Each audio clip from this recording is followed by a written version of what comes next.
Bonsoir et merci de nous rejoindre pour un nouveau numéro de décryptage sur NIWOD. Enfin, les dirigeants des 32 pays membres de l'OTAN sont à Washington, aux États-Unis, depuis ce mardi pour 3 jours. Il s'agit d'un sommet marquant le 75e anniversaire de la signature du traité de l'Atlantique, un sommet qui intervient dans un contexte marqué par les difficultés de l'Ukraine face à la Russie, mais aussi les incertitudes liées à la candidature de Joe Biden à la présidentielle américaine en novembre prochain. Mamadou Diouf, bonsoir et bienvenue. Merci Charlotte, bonsoir. Soit 15 ans depuis la signature du traité de l'Atlantique, comment se porte aujourd'hui l'organisation? On peut dire que l'organisation se porte bien puisque la structure, elle est là, elle existe, bien qu'il y ait des contestations à l'intérieur. Maintenant, le problème qui se pose de plus, c'est qu'en 1949, quand on créait l'organisation avec une douzaine d'États, l'objectif premier, c'était d'empêcher à l'Union soviétique de pouvoir avoir une sorte d'expansion sur le territoire européen. Il est clair que cet objectif aujourd'hui est devenu caduc depuis longtemps. D'ailleurs, même à la chute du mur de Berlin, ce problème avait été posé. Est-ce qu'il était encore utile de maintenir l'OTAN, puisque l'objectif pour lequel on avait créé l'OTAN ne tenait pratiquement plus, puisque même des pays qui étaient sous le giron de l'URSS à l'époque, la Lituanie, l'Estonie, etc., ont fini par quitter ce giron, aller vers l'Union européenne, aller vers l'OTAN. À un certain moment, il y avait le débat sur la pertinence. Est-ce qu'il ne fallait pas mettre fin à cette structure? Mais on était à une époque où il n'y avait pas de guerre sur le sol européen. Et ils avaient fini par être convaincus qu'il n'y aurait plus de guerre sur leur sol, de sorte que des pays comme l'Allemagne même considéraient que l'armement et autres n'étaient pas une priorité. La guerre en Ukraine est venue renverser les donnes. Ou ce que la Russie est en train de faire actuellement est considéré par certains comme étant une forme d'expansion. Donc on retourne à 1949. Vous avez vu la Finlande, vous avez vu la Suède, des pays qui sont proches de la Russie, qui n'avaient jamais demandé à intégrer l'OTAN, qui rapidement ont demandé à intégrer l'OTAN en se disant qu'ils se mettent sous le parapluie de l'OTAN pour ne pas risquer d'être attaqués ou envahis par la Russie comme l'Ukraine. Donc c'est vrai que du temps est passé. On aurait pu dire que le contexte de 49 n'est plus là, il est devenu caduc, mais quand on regarde avec cette relation internationale qui tourne, on est en train de revenir vers quelque chose de proche de ce qui s'était passé en 1949, puisque aujourd'hui, des pays européens, des États de l'Amérique du Nord, puisque c'est eux surtout qui sont au niveau de l'OTAN, sont en train de vouloir faire une sorte de blocus, ou bien pour utiliser l'expression de la méthode américaine à l'époque, une sorte d'endiguement pour empêcher à la Russie de pouvoir avoir une certaine influence. Alors, résoudre le conflit russo-ukrainien, c'est l'un des objectifs actuels de l'OTAN. Le sujet est d'ailleurs inscrit à l'ordre du jour du sommet. Oui, cette guerre est devenue un problème. Il est clair que l'Ukraine mène une guerre par procuration. Ce n'est pas pour s'en prendre au pays, non, pas du tout, mais c'est la réalité. Les armements viennent d'où? L'argent vient d'où? Et ça veut dire que si l'Ukraine devait résister par rapport à la Russie, on ne parlerait plus de guerre aujourd'hui. Et comment jugez-vous la réaction ou l'attitude de l'OTAN vis-à-vis de ce conflit? Mais en fait, l'OTAN est concernée par ce conflit parce que il y a eu des accords auparavant qu'on a tendance à oublier. La Russie considérait un peu l'Ukraine comme une zone de neutralité qui crée un espace entre la Russie et l'OTAN. Et on a vu l'Ukraine qui veut devenir membre de l'OTAN, membre de l'Union européenne. Mais devenant membre de l'OTAN, l'OTAN qui veut empêcher à la Russie de pouvoir s'étendre, qui veut être à portée de tir de la Russie, se trouve à la frontière de la Russie. Donc sur le plan géopolitique, ce n'est pas une première fois. On a vu plusieurs fois des risques de guerre dus à une situation similaire, comme c'était le cas par exemple avec les fusées Pershing 2 au niveau de Cuba à l'époque en 1962. C'est le même phénomène qui revient ici. À la différence que ce n'est plus l'URSS qui est là, c'est la Russie qui est là, mais avec un Poutine qui, quand on le voit fonctionner, semble être plus dans les réflexes de l'URSS que de la Russie actuelle. Ce qui fait que les gens ont des craintes énormes. Mais n'oublions pas que le même Poutine est intéressé par l'Afrique, sur des espaces territoriaux où certains des pays européens pensaient en avoir fait leur précaré et ils se rendent compte que ce n'est pas la réalité aujourd'hui. Sur le plan commercial, sur d'autres plans, ces pays membres de l'OTAN, de l'Union européenne, sont opposés à la Russie sur le plan diplomatique. On essaie de faire des blocages sur le plan commercial, bien qu'il y ait des activités commerciales qui continuent entre ces pays et la Russie. Donc ce n'est pas l'Ukraine seulement qui est le problème, mais vous avez bien des pays qui pensaient que cette guerre serait une occasion pour créer des problèmes avec les sanctions à la Russie, éventuellement même faire tomber Poutine pour avoir quelqu'un là-bas qui serait plus malléable, qui pourrait plus suivre la tendance internationale, mais c'est très loin d'être le cas à l'heure où nous parlons. Comment expliquer que cette rencontre marquant les 75 ans de l'organisation soit qualifiée de cruciale pour l'avenir de l'OTAN? Mais elle est cruciale pas seulement sur la question de l'Ukraine, elle est cruciale sur plusieurs éléments. N'oubliez pas que certains pays européens, la France en particulier, à un certain moment, avaient commencé à poser ce problème du parapluie américain sur l'OTAN. Parce qu'il faut le dire clairement, en termes de contribution au niveau du budget du fonctionnement de l'OTAN, les 2/3 proviennent des États-Unis. Ce qui les met bien sûr dans une position où leur voix devient une voix décisive quand il faut prendre des mesures au niveau de l'OTAN. Ça avait froissé la France qui se plaignait en disant est-ce qu'ils ont besoin du parapluie américain? La France doit pouvoir se défendre et il faut que les gens développent plutôt les armées nationales au lieu d'attendre la protection d'une autre armée. Et la France n'était pas le seul pays. Sarkozy a plusieurs fois posé ce problème. Macron a posé ce problème à un certain moment. Mais bon, avec la guerre en Russie, on peut oublier cette affaire de parapluie des Américains. L'autre enjeu, vous avez parlé de l'élection, de la participation de Joe Biden à la prochaine élection. Pour l'OTAN, ce n'est pas un problème. Si l'OTAN devait voter, l'OTAN va voter Biden. Le vrai problème, c'est que Trump est candidat. Et tout le monde a connu Trump avec son discours où il dit il faut que les soldats américains reviennent. Ce n'est pas à nous d'aller être les gendarmes partout dans le monde.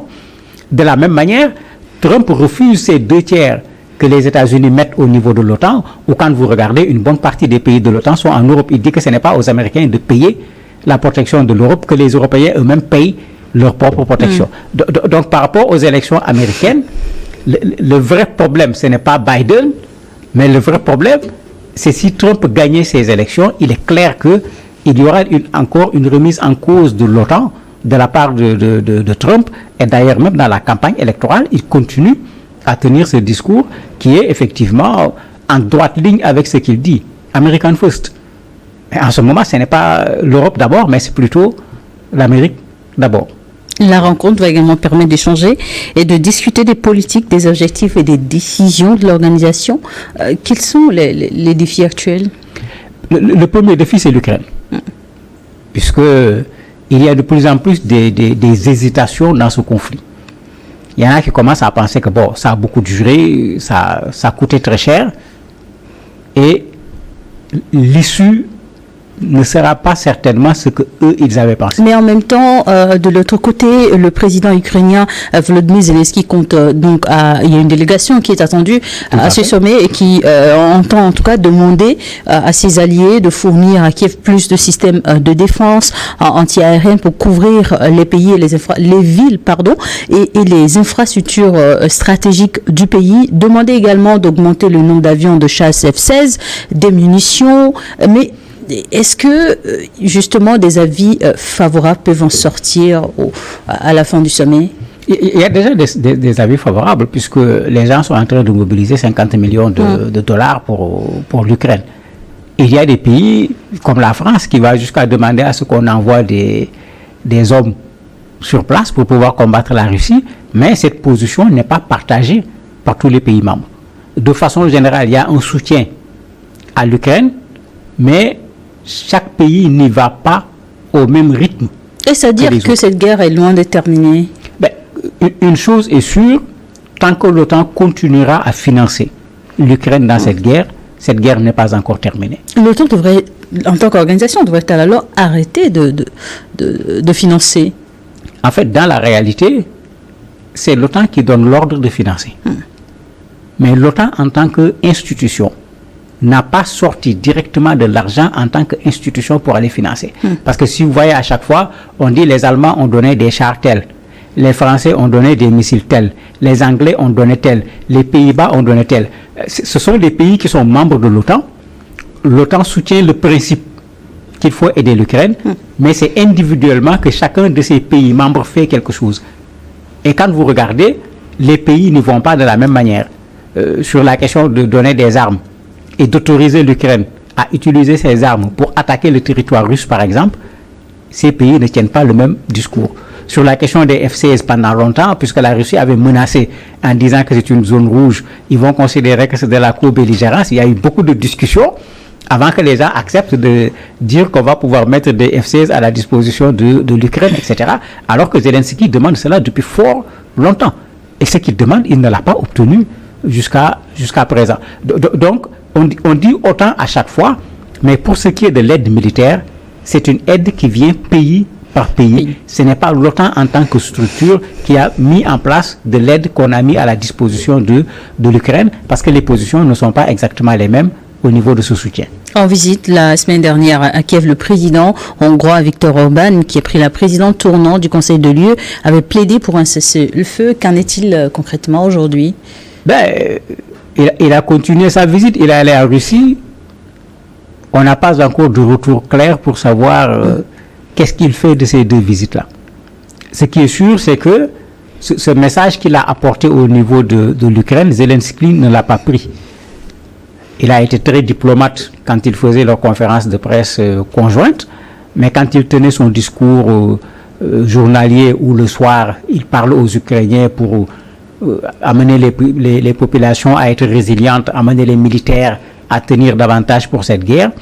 Il a rappelé de façon claire que ce que lui, il attend de l'Union européenne, alors que le Premier ministre hongrois est actuellement le président tournant de l'Union européenne, et dit ce qu'il attend, c'est que l'Union européenne aide l'Ukraine dans cette guerre. Alors que lui, il est venu en tant que président, c'est vrai, de l'Union européenne, mais ayant une position qui a toujours été pratiquement différente de la position des autres membres de l'Union européenne. C'est quelqu'un qui est proche de Poutine et qui ne le cache pas du tout, qui n'était pas d'accord avec les sanctions contre la Russie. Il fait partie de ceux qui ont bloqué l'adhésion de l'Ukraine au niveau de l'Union européenne, etc.